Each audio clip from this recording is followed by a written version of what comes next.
You're listening to the Word Slinger Podcast, episode 76, Taking Off Your Pants with Libbie Hawker. Writing a book. It can be the best way to build or grow your business, or to simply tell the story that you wish to tell. Learn how to write your book in 30 days or less. Pick up 30-day author today from Amazon, Apple iBooks, or other online retailers. It's the Word Slinger Podcast, where story matters. Build your brand, write your book, redefine who you are. It's all about the story here. What's yours?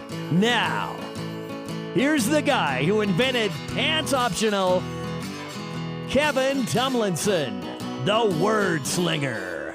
Word Slinger. That would be me, Kevin Tomlinson, the Word Slinger. Thank you so much for tuning in again. I enjoy so much coming back to you guys every week. I know I say this all the time, but I just want to let you know. I want to take a second and just tell you how stupid grateful I am that you guys are out there listening. I have gotten so much email in the past couple of weeks, and a lot of it, you guys really resonated with my guest Johnny Andrews from last week's episode. If you haven't had a chance to listen to that yet, you definitely want to go back, especially if you're an author looking to promote your books and your business. Johnny offers a program called Author Platform Rocket. I won't go into a lot of detail about it here, but you can definitely listen to that. That is episode 75 of the Word Slinger Podcast. That's last Friday's episode. And everyone has contacted me on that. It's probably the most contact I've had on any given guest. So congratulations, Johnny. But today's guest is actually equally cool and important, and what she's doing is really huge for the author community in particular, especially if you are not a fan of outlining. The title of this episode is Take Off Your Pants with Libbie Hawker, and that's an allusion to her book, Take Off Your Pants, Outline Your Books for Faster, Better Writing. So we all know that I'm a big proponent of writing and writing a book, even if you don't have the ambition of being an author full-time. I tell everybody you need to have a book. If you are in business at all, or if you just want to make yourself an expert in something, having a book is a very important first step. So, and most people aren't going to be able to sit down and just write a book without outlining. And outlining is one of these things that we dread. I dread it. I don't do it. I've tried a few times. I've used Libbie Hawker's method, and actually I do enjoy that. But I'm lazy, so I need to just apply it and make it a discipline, and it would be much smoother for me. I am a total pantser. If you don't know what that is by now, that is someone who writes by the seat of his pants, and that's kind of where Libbie gets the title for her book. So we're gonna jump into that interview in just a second. Just for now, let's do a little housekeeping. I'm very grateful to all of you who are supporting the show financially, both through the Patreon donation, the campaign, and also the people who are buying the 30-day author book. The sales on that book have gone up tremendously, so thank you so much for supporting me in that, buying the book and making donations. I really appreciate that. Everyone who's a patron of this show, I promise I'm still working on the incentives. So many things to do. I'm so sorry. But in the meantime, I mean, you can get free books from me if you'd like. That would be one of the things I'd offer as an incentive at any rate. So if you'll go to kevintumlinson.com or wordslingerpodcast.com, either one, you'll find links there to sign up for my mailing list. So if you do that, you'll immediately be sent to a page where you can download 3 of my best books for free. So go do that. And, there are other ways. You can also contact me from there. We'll do some unofficial incentives.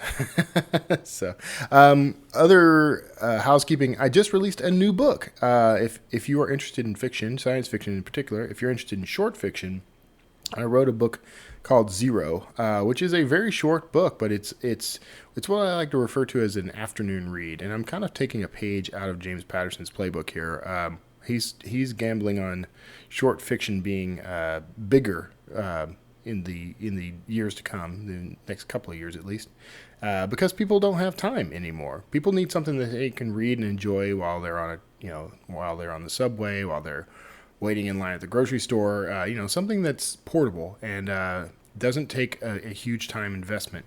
Now, I do write full length books still. I'm going to always do that. In fact, my new one, Coelho Medallion, is currently being edited, and that should be available just any minute now, really. It's going to be released in May, I promise that.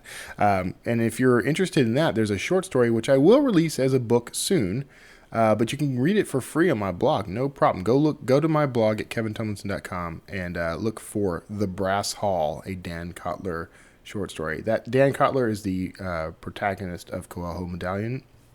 This is kind of a prequel, and you can enjoy it. But if you're looking for some short fiction right now, and you are pressed for time, you can pick up Zero on Amazon. If you go to kevintomlinson.com/zero, it'll take you to the homepage for that book. And right now, it is available exclusively on Amazon Kindle, and it'll be that way for a while. But go pick it up. If you're a Amazon Prime subscriber, you can read that book for free. It's registered with KDP Select, so you can read that book for free. Otherwise, it's $2.99, which I think is a pretty reasonable price. And you can enjoy that and let me know. And if you like it, please review it. I would appreciate that. So now let's get to the really important stuff. Let's talk to Libbie Hawker about taking off your pants and the work that she's doing. This is a fascinating interview. I know you're going to love it. I'm so grateful for Libbie for coming on the show. So tune in, stick around after for the wrap up, and I will see you there. Hey everybody, thanks for tuning in. And today I'm talking to somebody who, by sheer coincidence, I think, maybe, we'll see, ties in really well with the opening theme of the show. This is Libbie Hawker, who is the author of Take Off Your Pants, Outline Your Books for Faster, Better Writing. I'm a fan of anybody who tells me to take off my pants, Libbie. So she is, of course, the author of many other things. She writes historical and literary fiction, among other things, featuring, I'm going to go ahead and read your bio, just word for word here, Libbie, featuring complex characters and rich details of time and place. You have a well thought out bio, so which I would expect from you. I wrote that little bio after I watched a TED Talk on marketing yourself. I was like, oh, that's genius. So I came up with that nice little soundbite. Which TED Talk was that? Oh, I wish I could remember off the top of my head now. I'm pretty sure the guy's name was Simon, but I can't remember the rest of his name. Okay, I'll just go search for Simon TED Talks, and I'm sure I'll find something. So, aren't TED Talks amazing? That's one of the coolest free resources out there, right? I mean, I probably watch 1,000 of them. Oh, they're great. They're so cool. So there's one thing I definitely want to talk to you about, and you mentioned this in kind of our back and forth. You are right now kind of pursuing a more traditional publishing deal with someone. Is that correct? Or did I misread that? Sort of. I have currently 3 books that are with a traditional publisher. One of them is coming out in May. The other 2 are already out. And I am currently working on seeing if I can wedge something in the door at a second traditional publisher. It's also an Amazon publishing imprint, but it's little a, so they kind of have a more literary approach as opposed to the stuff I've done with Lake Union, which is much more kind of commercial historical fiction. Okay. Because that's something that's on my... Well, that connection to that literary world, or the traditional world, is on my bucket list for this year. Because now I'm doing all right with self-publishing. I'm not going to leave that. I'm a big fan of the whole industry, but I would like to make more contacts in that world. So it's kind of nice to meet people who are also doing that.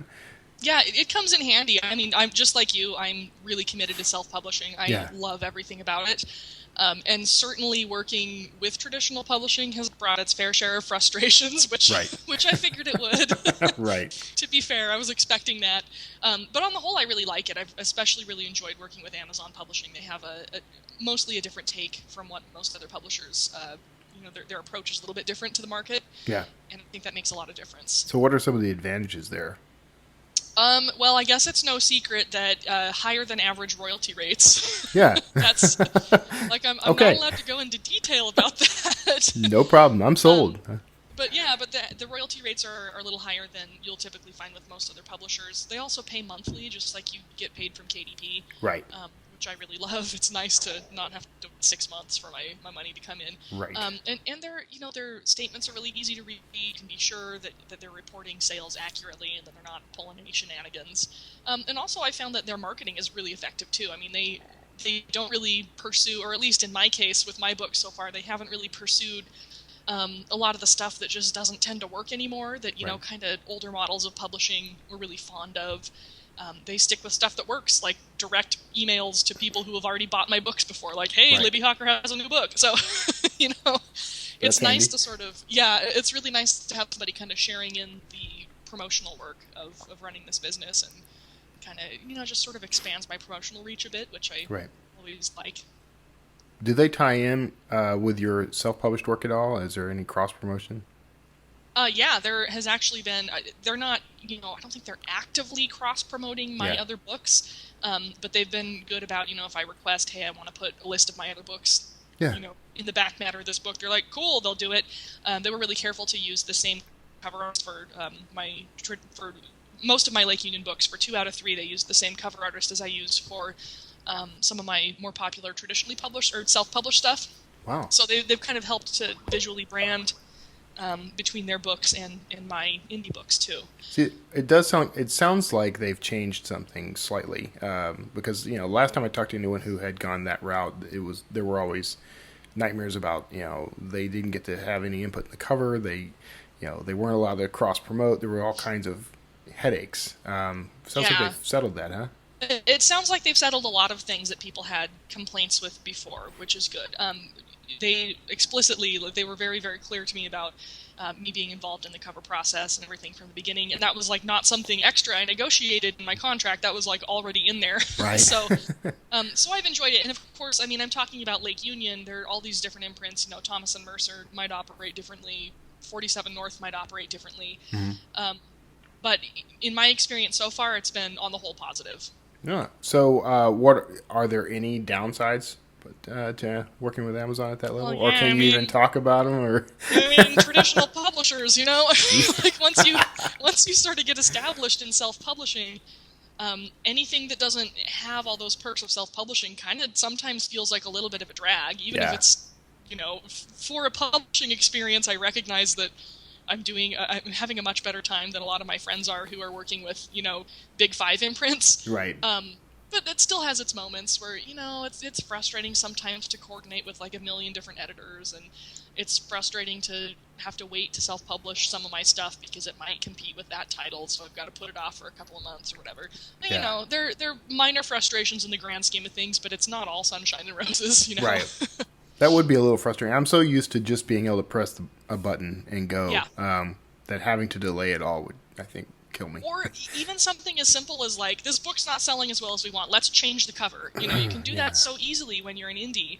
It's much harder to do when you're working with a publisher. I mean, to my publisher's credit, when we weren't seeing the sales that we wanted on Tidewater, they listened to my suggestion to change the product description and change some aspects of the cover, and they did it, and sales did indeed pick up. So they will, you know, they're cooperative to an extent. They can't just like totally reinvest in a brand new cover, you know, like right off the bat, because they have that budget that they have to spread out between all these different authors, and you know, it's a different experience. It has to have helped that you actually literally wrote the book on like cover blurbs, right? Yeah, that probably did have something to do with it. I think that was helpful. I read that book. I also read Take Off Your Pants, which you know, of course the title attracted me, but what's funny is I'm actually not an outliner. I'm a pantser, so I went into that with, we'll just say, trepidation. But I actually got quite a bit out of it. In fact, it was kind of the subject of almost a full episode of the Self-Publishing Answers podcast that I do with Nick Thacker. So we were both moved by it. He loved it too, but he has a hard time implementing it just because he's so used to his own outlining method. Yeah, understandably. I think I actually listened to that episode. I think you guys were very even-handed about praise and criticism for the method, so that's good. It's not going to work for everybody, you know, but it does work though. I will say that we implemented a lot of that while we were writing one of the episodes of the Lucid, which was you know, the first time I'd actually put any of that into use, and it was a little chafing for me, a little, but you know, only because I'm kind of, you know, I insist on having to do everything my way. So go figure. So you're well, I completely lost the train of thought of what I was about to ask you. So we'll go on to something else. So let's talk about outlining for a minute, because why did you decide to write an entire book about an outlining process? I have I've received a lot of questions from writers in all different genres, but particularly in historical fiction, which is my main genre, asking me how I'm able to write books so quickly, and also to have such an organized and predictable production schedule. So, if I say, oh, my next book is going to be out on June 13th of this year, they're like, how do you know that, 6 months in advance or whatever? And it's because I have that organizational system of outlining a book before I start to write it. Right. And the particular outlining method I use works well enough for me that it allows me to be sure that I'm not going to have to do really extensive edits on that book later. Right. Like it clears up any plot issues before I even start to write. It ensures that my pacing is really tight and that the book's compelling before I even, jump into the first chapter. So it just allows me to plan out what I'm going to be writing and when I'm going to write it with much more accuracy. So Right. it's really helped me build my career a lot to do that. So because I was getting so many questions from people about that, I was like, well, no one's going to believe me when I just say outline books, because there are all these different methods to outline stuff. Yeah. So I actually wanted to show people how I do an outline and how that has increased my efficiency, how that particular method of outlining has brought up my efficiency. And you write, so you write historical fiction, which to me seems like it would be a nightmare just based on research alone. So I imagine that this outlining process is a big help in that. But look, what are some of the things you do to kind of suss out the story for historical fiction? Historical fiction, depending on whether you're writing an era you're already really familiar with or one that's new to you, is going to be a totally different beast with approach to world building and research. Right. So not too long ago, I did a novel. My publisher, Lake Union, wanted me to do something that was set kind of more in the Victorian era, but also in the American West. Mm-hmm. So I had to sort of look for those elements in an already existing story and history, because I kind of specialize in what's called biographical fiction, which is where you kind of explore fictionalized versions of real people's lives. Right. So, So I had to look for that element that had ladies in fancy Victorian dresses in the dirty, grody Wild West. So I had to kind of, do a little bit of sleuthing for that. And then, since I'm not as familiar with that setting, it did take me much longer to kind of figure out what I needed to learn about that setting in order to write a book well that fits in there. And so that book, Mercer Girls, that comes out in May. That took me about 3 months of concentrated research, which I was kind of doing in my free time, not during my writing time, and then about 6 weeks of writing for a novel that ended up being about 120,000 words long. So that's 6 weeks. And I mean, those were some tough, grueling weeks. For about 2 of those 6 weeks, I worked back-to-back 14-hour days, nonstop. I only left my office to sleep. It was very rough, because I had a deadline, I had to meet it in time. Right. And if you compare that to a book I just finished and published recently that's set in ancient Egypt, I know ancient Egypt like the back of my hand. I almost don't have to look anything up anymore to put a detail into the book. It's just, I've read about it so often that it's in my head. So I finished that book, which is 110,000 words, so just a little bit shorter than Mercer Girls, in 26 days. Okay. So it's a big difference. If you already know the setting well, you can usually cruise through it pretty easily. But if you have to, stop and oh, okay, how did they put on their corsets, and what kind of carriage would they drive, and blah, all this stuff that you don't know yet, you have to stop every couple of paragraphs and check something. So it does eat up a lot more time. So how do you handle the actual research? Mostly, for the most part, I research kind of the big overview of the setting that I'll be doing in terms of the political environment, what's going on politically, what's going on culturally, how do people speak, what types of jobs do they have, sort of general social issues. Right. I'll sort of read up on that stuff during my free time, when I'm not in the office and working on something else. I do a lot of bathtub reading, so I'll find a couple of good nonfiction books and put them on my Kindle, and put my Kindle in a plastic bag and just read while I'm taking a bath. Oh, there's an idea. Yeah, multitasking. Okay. Hygiene and research at the same time. So usually I get that stuff done before I write the book. Typically I'm kind of doing research and pecking away at aspects of the outline at the same time. But once I have the book all outlined, once I know kind of the political situation and the historical background well enough that I can construct an entire, kind of the skeleton of a story, which is what I'm going to put in an outline, then I'm ready to start writing, and then I'm actually writing the book itself, and I'll stop as needed throughout there to kind of do research on littler, smaller items, kind of highlighting kind of color stuff, little details, while I'm actually in the process of writing it. So what attracted you to historical fiction then? Oh, I'm just totally nerdy about history. Yeah. Okay, all right. I've always loved it. It's fun. It wasn't like a course of formal study or anything like that for you. You just had a passion for it. Yeah, I've just always thought history was really cool since I was a kid. Yeah. Especially ancient Egypt. I was really into ancient Egypt when I was a kid. I just read about it a lot. If I had a choice to watch, I don't know, Buffy the Vampire Slayer or like a History Channel documentary, I'm going to go with the history stuff over anything else for sure. I am ashamed to admit I watched Buffy, so. Hey, I like Buffy, and my sister's going to kill me now when she hears this because she is the world's biggest Buffy fan. She's been begging me to write some urban fantasy because she just loves it so much. But yeah, I love Buffy, but like I will always go for some documentary over anything else. But it drives my husband crazy because like we usually will pop something on Netflix, while we're having dinner or whatever, and he's like, "What do you want to watch? Let's watch something funny." I'm like, "Ooh, look, there's a new documentary about digging up a tomb in ancient Egypt," right. And he's like, "Oh God." Right. So I need to start writing historic fiction because my wife is like you. I mean, if you look through our Netflix history, I mean, there are shows and movies about just about every topic, 100 years old and older. So I've become quite an expert on some things, even though I love history, but I was never, a big fan of like history documentaries and that sort of thing until I got married. So now we watch tons of that stuff and I love it, but it's, it's because of her. Yeah, totally. My husband also really loves history, and his specialty is Seattle history. Seattle does have a pretty amazing early history. It was just crazy back in the day. It was like just crime and gangs and prostitutes ruling the world. It was very colorful, and that's actually Mercer Girls, the one they wanted that was Victorian / Wild West. I ended up setting it in Seattle in the 1860s because it was like it fit the bill perfectly. Interesting. And my husband was so excited when I decided to, use that as a subject. He was like, "Yes, I can help you with the research," and he's been great. Yeah, I've just that's always handy. Yeah. So your husband doesn't write then?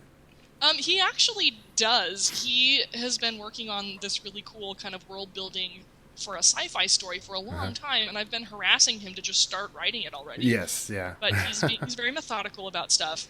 Yeah. He kind of feels like he wants to feel out all the possible aspects of this world before he starts writing it. But I have seen a lot of his notes and a lot of his kind of first chapters and stuff he's done. He's actually got a lot of talent at it, so I'm excited for him to actually get to work and write these novels because it could double our income. Yeah, no kidding.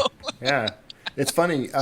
Writers end up marrying people who typically are not writers themselves. I mean, on average, but who end up becoming writers. It's weird. Yeah, it's My wife is thinking about kind of dipping her toes. We have a story that we've batted back and forth for years now, and I keep trying to encourage her to jump in and write. And she's got to do it. She's got to do it. I know. Sounds fun. Do it. Oh yeah, it's tons of fun. You spend like 18 hours at a desk. Yeah. So we'll see. She may start doing that as we travel more. She may. I don't know. I'm kind of trying to encourage her.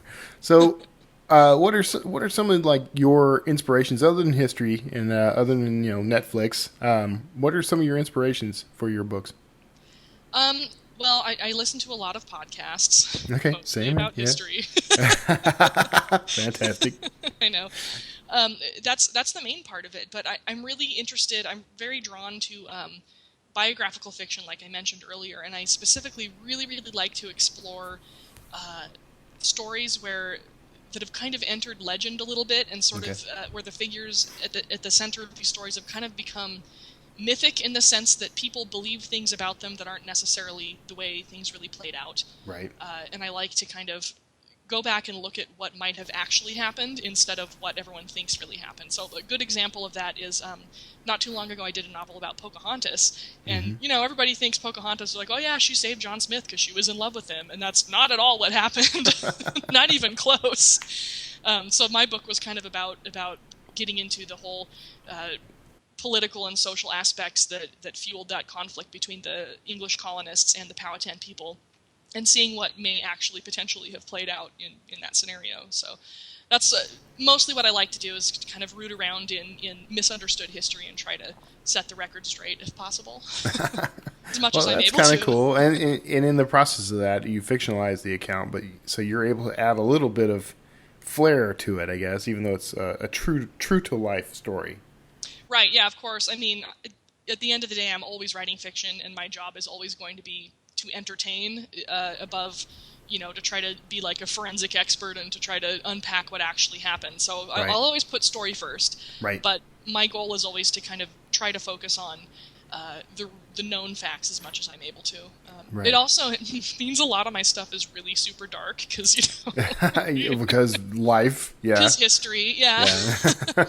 I just published a new book not too long ago, and it's kind of the last in this series, and I got a review on it, and somebody said, it was pretty dark and depressing at the end, but I've read a few of Libbie Hawker's other books, and they're all like that, so I was like, yeah, that's right. Oh, you have a style. Yeah, I definitely have my own flavor, which is super, super downer. Great. All right. You heard her, everyone. Go out and rush out. Don't take any pills after you read a Libbie Hawker book. So, so I'm looking at some of your covers right now, by the way. What do you do for cover design? I hate asking basic questions like this from authors, but I'm genuinely interested. Yeah, no, I love covers. I'm a huge cover nerd.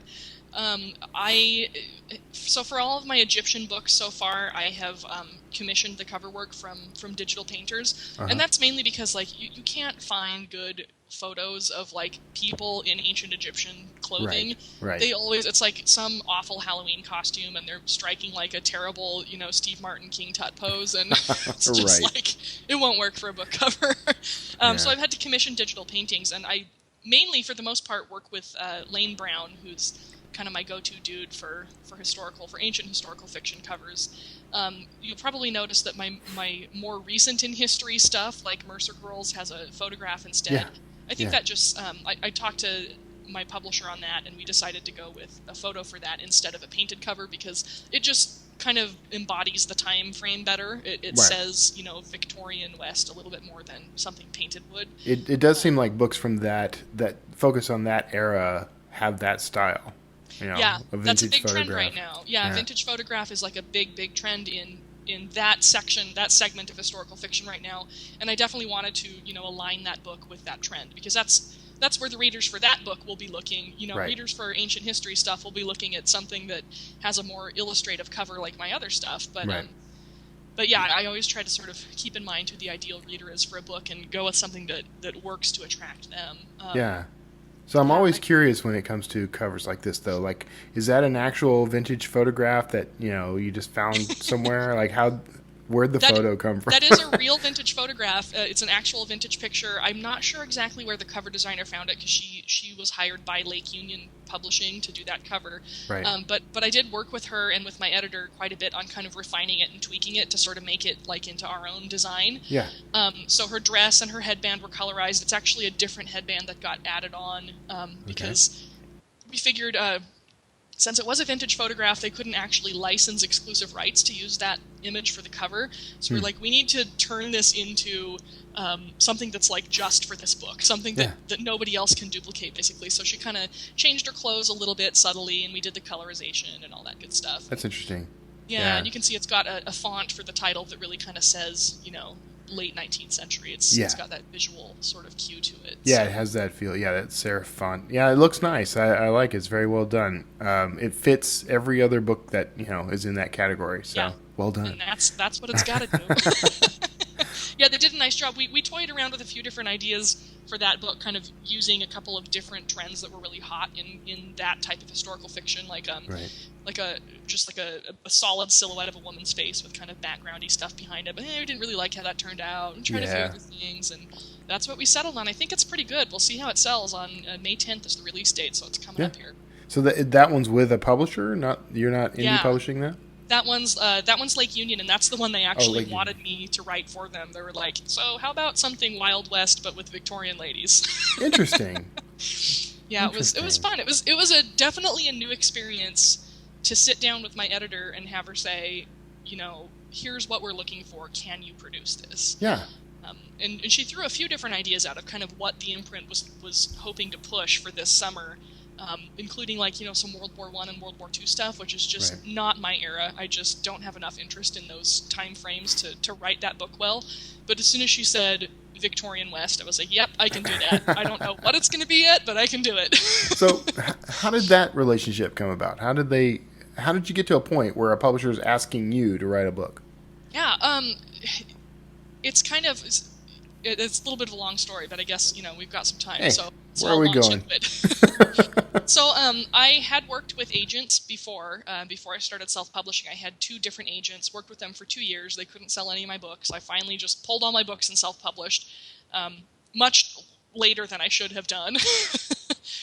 And at that point, once my self-publishing started to take off, I was kind of like, I don't want to work with a publisher anymore. This is awesome. I'm totally enjoying every aspect of this, and I'm going to just keep doing my thing. Right. But after I finished up my first series, which is set in ancient Egypt, and it was selling pretty well, I had a few publishers approach me and say, hey, would you ever be interested in either selling that series to us or doing some future work for us? And 3 of those publishers, I kind of looked at what they were offering. They were all smaller presses, which I don't have a problem with. They're fine. But I didn't feel like they could really give me anything more than I could get by myself. You know, like I felt at that point I was starting to get the hang of the self-publishing thing, and I figured I could probably earn more money by doing it myself. And then I published Tidewater, which is the one about Pocahontas, and a good friend of mine read it. He also happens to be a literary agent, although he's not my agent. And he actually just contacted the people at Lake Union on his own, even though he doesn't represent me. He was just like, I read this book, it's really good, you should check it out. Mm-hmm. So that editor did check it out, and she contacted me, and she's like, hey, I read your book, and it's great, and I want to buy it. And I was like, well, let me look at your contracts, because I'm not just going to say yes.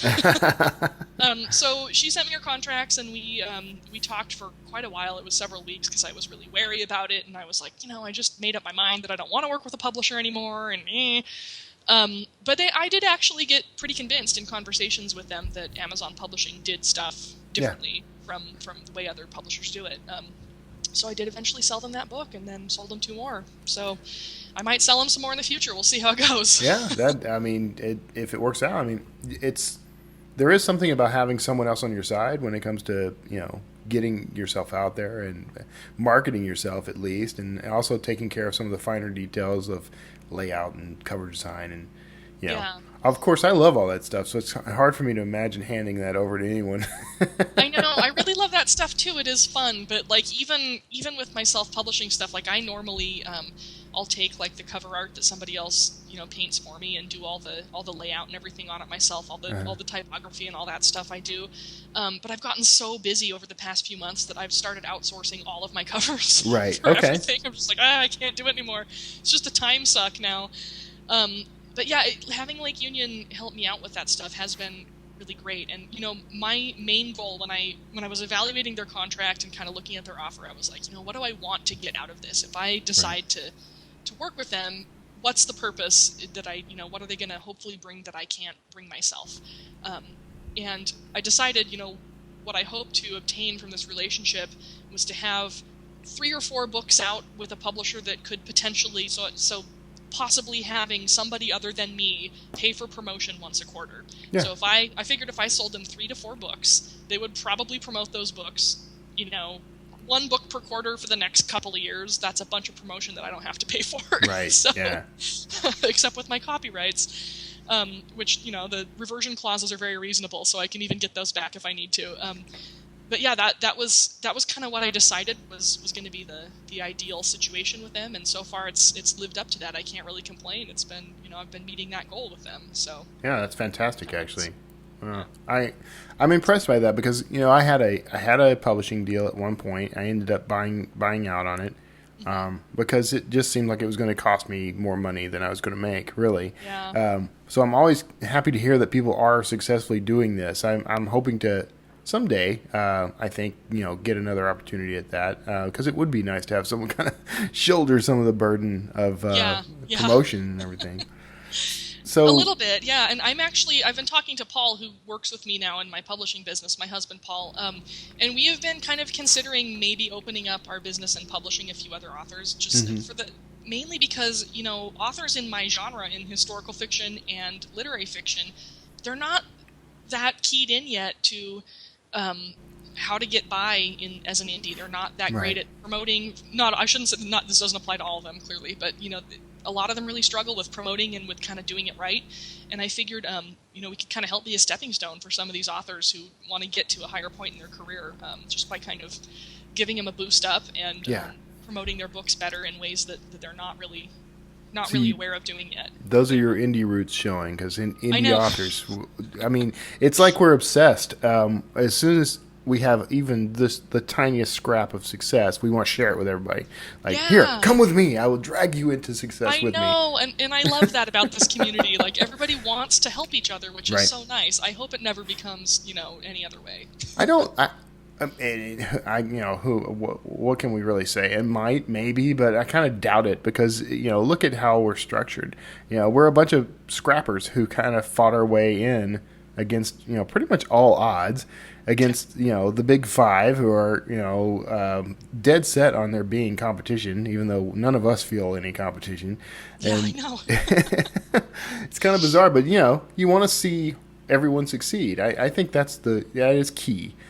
All of us want to see everyone else succeed. Yeah, I agree. And I was just talking, I have a weightlifting class I go to with some other women in it, and I was just, they were like, oh, what have you done for the last month? I was like, well, I wrote another book. And they were like, how many books do you write? How long does it take you? I was like, well, I do, roughly one novel per month. And they were like, oh my God, it's shocking. Yeah. I was like, it's really not, it's not that shocking. This is kind of an average speed for most people who work as who make their living as a writer. That's pretty typical. We just sort of had that, everybody has this idea now that it takes a year or more to write a book, because that's the artificial timeline that publishers kind of enforced on authors so that they wouldn't compete with the rest of their lists. Right. And, then authors couldn't make a living because they couldn't write enough books to sell, and it was crazy. So now everyone's just kind of writing at natural author speed, and there's nothing remarkable about my speed at all, but no one believes me.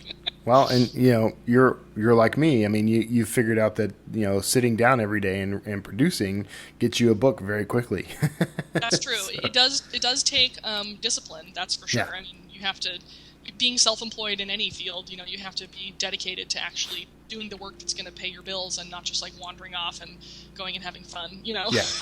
The big conversation is always that people love the idea of, say, working from Starbucks for the day, but they don't love the idea of sitting down to write 3,500 to 8,000 words every day. So yeah, that's true. Yeah. What is your kind of work schedule? Like, how do you structure your writing time?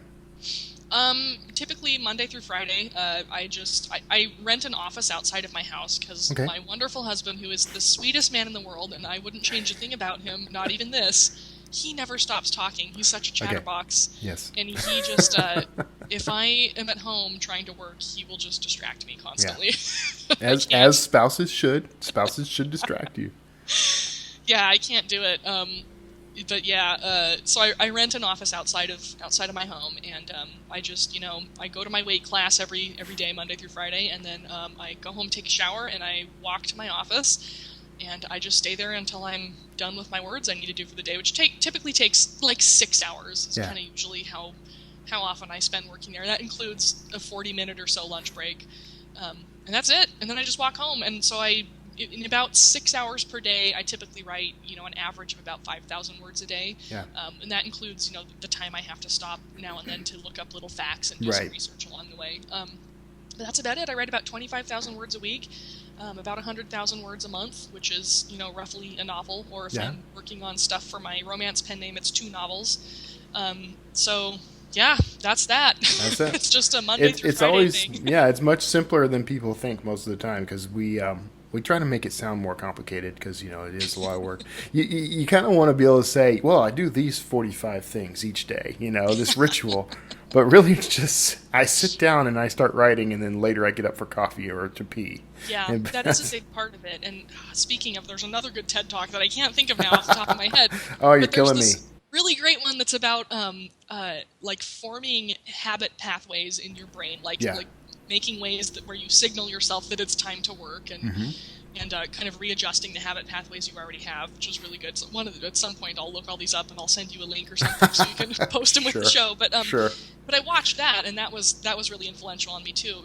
In fact, part of renting the extra money to rent the office is a big part of sort of triggering myself to write. Like my ritual is to walk to the office, listening to something, listening to a podcast or whatever on my phone, and then when I get there, I turn off what I'm listening to, and that's like my neurological signal to go into work mode. Like I'm in my working environment, I have done my morning ritual, and I'm like in the zone. And also, a big part of writing, the more you write books, the more the components of a good book just kind of become second nature, Like you get a feel for dialogue that flows well. You get a feel for whether your pacing is working out well. You don't have to stop and think about these things and kind of go back and re-edit and redo stuff. It just becomes a little bit faster and a little bit more efficient each time you finish a book. So by now, like I just recently finished my 21st novel, so I've got a lot of this stuff down, and it just comes together easier. It's just more of an instinct to get the stuff done. So a lot of it's, the early discipline to build those habits for yourself that just make it easy later on. Right. So because you outline, do you have like more than one book on outlined and ready to go by the time you sit down and start writing one, or do you do it and then write? Usually what I do is I'll go on kind of outlining binges every 6 weeks or so. I'll be like, well, I've got a few books coming up that I need to start thinking about, and also these other ideas kind of popped into my head, and they might go somewhere someday, so I'll take like a day or two and just do nothing but outlines. It takes me like 2 to 4 hours to do an outline on average, so I can outline 6, 7, 8 books in a couple of days. Right. And I just stick those in a file, and then when it comes time to write something new, I kind of look at what my backlist needs in order to promote it better in the future, and go back and look at my outlines and say what'll fit the bill for something that I can use to kind of help keep sales rolling along. I just pull that book out and start working on it when it's time to start a new book. There you go. That's a way to do it, for sure. Always got a few in the bullpen just waiting to go. I think we just lost like half the listeners though when you explained that, because they're like, oh yeah, no, there's no way, I'm not doing that. Just try it and see what happens. Actually, I'm always intrigued by people who do that, or do anything remotely like that, because you hear about people all the time. Stephen King, you hear about Stephen King having like a whole bunch of manuscripts in a safe in his house, Yeah. And I think that's the way to do it, It's not a bad idea to have some in reserve. It's not a bad idea. I'm just too impatient to do that. I write and publish. I know. I totally. I've got one that like I have to write now because of the way my schedule's working. I need to get it done by like April, but I can't publish it because of conflicts with my traditional publisher until like July or August, and I'm just like, ugh. Okay, I gotta tell you, torturing me. That right there would kill me. I mean, I don't know that I could survive that. I mean, it would almost be a deal breaker with the whole publisher thing, because it's frustrating. It is. I'm not gonna lie. It's frustrating to not just be able to be like Dunzo and hit publish. Exactly. I mean, I have literally gone from I got the final edits in place on a day, and by afternoon that book was on KDP. So I'm an impatient author. I have done the same thing. I usually do exactly that with my self-published stuff. Like I have a few different editors who I work with, and they kind of know my process. Where I'm like, I'm like, okay, I'm gonna have this book published in 3 weeks, and I just start sending it to them like 3 weeks before. They're like, dear God, I hope this gets done in time. I'm like, that's fine. It'll be fine. They get it turned into me like 2 hours before my deadline. I'm like, great, perfect. You made the deadline. Everything's cool. It's crazy. Do you think that, I mean, traditional publishers aren't going to change much anytime soon, but I mean, do you think they would benefit from adopting a more indie strategy when it comes to publishing? Yeah? Sorry to cut you off. No, I knew. I was thinking that was, go ahead. Yeah, they would. They would benefit hugely. I actually, I've made a nice kind of working relationship with my editor at Lake Union, and we've chatted about this a bit, that the stuff that doesn't work in selling books in the traditional model maybe just doesn't work because the traditional model won't let it work. Right. If they would be more receptive to stuff like series, if they would promote series in an intelligent way instead of in a shooting itself in the foot type of way, they would probably see much better profits from it and much better sell-through, because the indie authors are seeing it, there's no reason why other publishers shouldn't see it too. That's I true. think they would. The whole industry would be so much better off if they would think more like self-published authors. But thank goodness they don't, because that gives us an edge. Right, exactly. as long as they're still living in the past, we get to live in the present, and that helps us. So that's true. Yeah. Yeah. That's unfortunate, though. I mean, I think, I don't know. There's this part of me that always wants to fix everything. So Yeah, I know. when I see the broken stuff, it makes me want to fix it. I know, me All too. right. Well, I think I've soaked up as much of your time as I can right now. So you've got a new book that just released. Now, this show is recording on March 2nd. It may not air for a few weeks after that, but you just released a book on March 1st, right? Yep, just had one come out March 1st. I have to say this very carefully or else it sounds wrong. Go it's ahead. Called Eater of Hearts. If you say it too fast, go ahead, listeners, try it. Just say it to yourselves while you're jogging, whatever you're doing. I did that on purpose, by the way. I was so, this series became so huge and unwieldy, I was like, I need to give it, a secretly funny name, or else I just can't handle it anymore. So, Eater of Hearts. That one just came out on March 1st, and it wraps up a 3-book series that's very long. It's 360,000 words total in the series. So it's a big, beefy one. It's my Game of Thrones in ancient Egypt, where everyone's sleeping with each other who shouldn't be sleeping with each other and murdering one another. It's just a blood fest. It's great. So if you like that kind of thing, go find it. It's fantastic. All right. That's cool. All right. Yeah, Game of Thrones in Egypt. That's awesome. What a great log line. Okay, well, and where can people find your work online? You can find most of my historical and literary fiction on my website, which is libbiehawker.com, and it's spelled LIBBIEHAWKER. And you can also find some of my romance stuff, which I'm still trying to kick in the butt and make take off, on my business website, which is runningrabbitbooks.com. Runningrabbitbooks.com. You did not send me that link. Now I didn't. Now I have to go add a link. Running You Rabbits. have to add a link. I have a new romance coming out on March 7th too, under that other pen name. My romance pen name is Lib Starling, Starling like the bird. Okay. And the new book's called Rock the Boat. All right, we'll be on the lookout for it. All right, well, thanks for hanging out with me, and I learned a lot about the traditional publishing process that you're going through. So I'm gonna see if I can swing it. It's on my list. It's one of those things that I said in 2016. I've done it this way now. Now it's time for me to try something a little different. Well, it makes me a little nervous. I'll be honest with you. Yeah, it's worth being a little bit cautious about, but you'll do fine. You've got your feet wet in self-publishing, kind of know what to look out for. So give it a try, see what happens. All right. Well, everybody, stay tuned for the wrap at the end of the show. And Libby, thanks so much for being on. And we'll have to have you on again sometime. Especially, I really want to talk to you really about your outline process in depth. Maybe I should just get you on Self-Publishing Answers. We'll do that. Yeah, let's do it. It'll be fun. All right, everybody. Thanks for tuning in, and stick around, and we'll wrap up. I'll talk to you all next week. All right, that was Libbie Hawker. I love talking to people who are doing the kinds of things that I'm doing, the work that I'm doing, especially when they've kind of hit on something that propels them forward into success. Because we're all looking for that, right? We're all sort of looking for the key to the kingdom here, and that's one of the reasons I do this show. I'm kind of out there fishing for tips and tricks and ideas. Of course, I'm not interested in learning things that are just sort of fly by night. There are tricks. The whole Kindle Gold Rush thing was like that. Ideas like releasing a book that's really only 10 pages long or something, and benefiting from page reads or that sort of thing. I mean, I'm not interested in that. I know I probably flubbed all that. I didn't describe that well enough. If you don't know what I'm talking about, tune into the Self-Publishing Answers podcast. We'll probably cover that in more depth. But basically, there are a lot of people out there who are just trying to scam readers so that they can make a quick buck, and I am in no way interested in that. I legitimately want an actual author career. And I have one. So, thankfully, I've done the right things. And a lot of that is thanks to you. Okay, so thank you for tuning in. If you would like to support the show, I mentioned this before, but if you would like to support the show, you can do so if you go to wordslingerpodcast.com and click on the Patreon button. you can set up a donation for as little as $1 per episode or $1 per month, whatever's comfortable for you.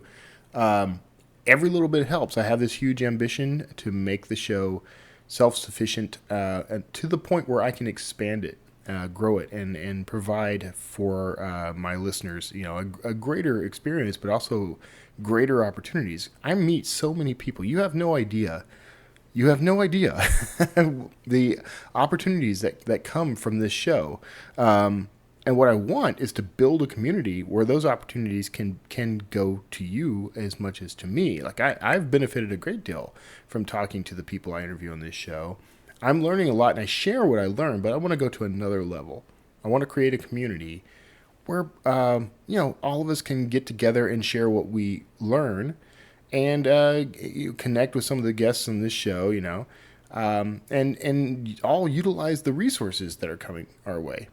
That sounds a little vague, I think, but the idea here is I want to build a community that supports the people who are listening to this show and who, the authors and entrepreneurs who can get the most out of what I'm doing here. So I've got a lofty goal. $5,000 a month is the target that I'm trying to raise. I'm not anywhere near that yet, but I'm pretty confident.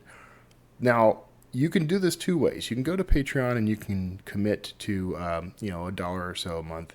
I honestly think that's that's not a lot to ask. I think that's a pretty cheap price for what you get. Now you're in no way obligated to do that. I will always give this content to you for absolutely free.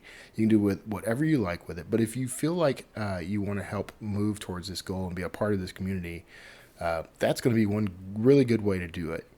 Another way is to buy 30-Day Author, which if you're an entrepreneur, and you probably are, even if you're an author listening to this show, you're an entrepreneur. And even if you're an employee of someone else and you've got ambitions to be something bigger, you're an entrepreneur. And I can help you with that, at least as far as helping you establish yourself and give yourself more credibility through a book. And 30-Day Author teaches you these daily writing habits, helps you develop that habit of writing every day, so that you can churn out a book very quickly. Actually, if you're committed to as little as, say 1,500 words a day, that's like 3 or 4 pages of text a day.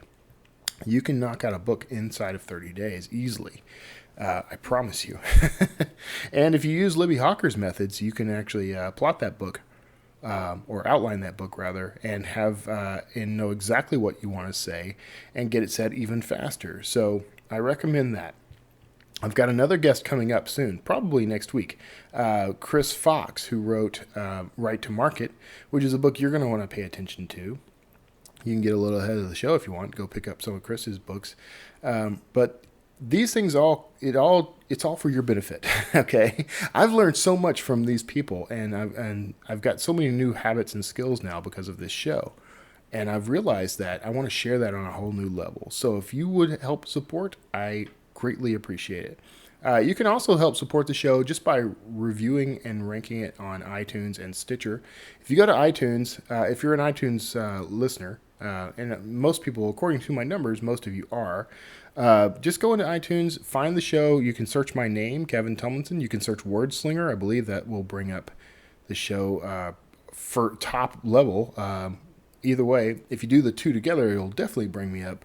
But go into the actual show, find the rate and review tab, click on that, and give me 4 or 5 stars and a nice written review, and that's going to help me a lot. Reviews, as always, in everything I do, help make me more discoverable, help me reach more people, help the audience grow. So do those things. And otherwise, tell people about the show. I need as many new listeners as I can get. I'm happy to have them.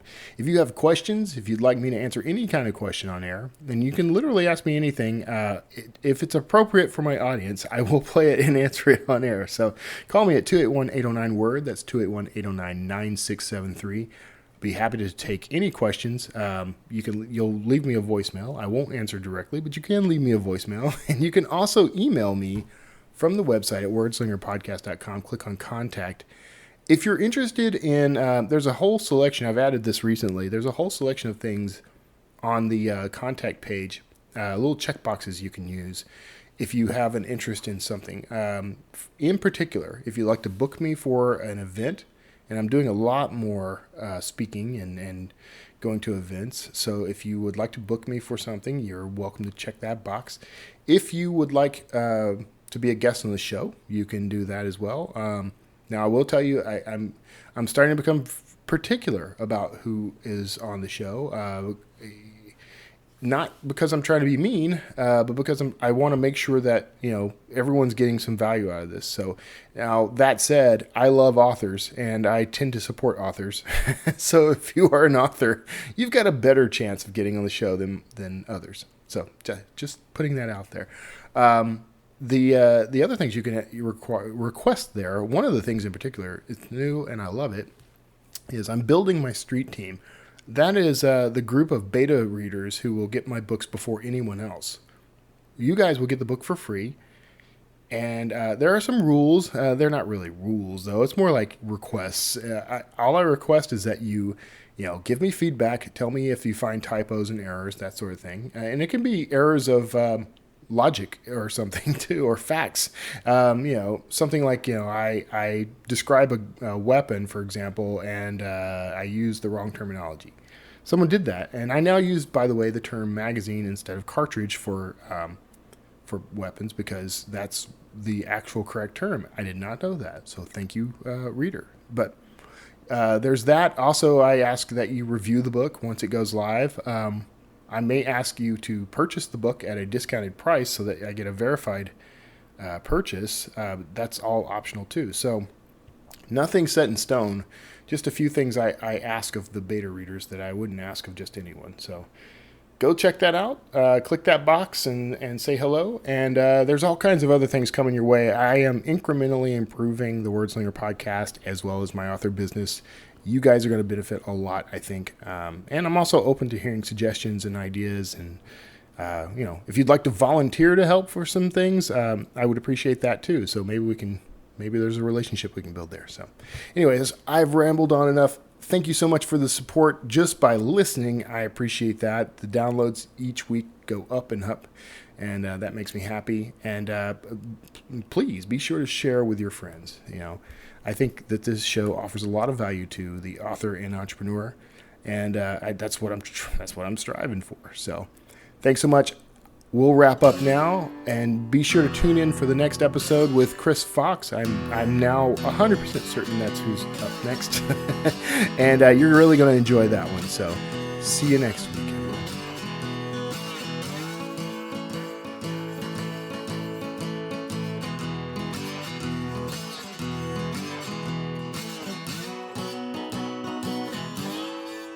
Wordslinger.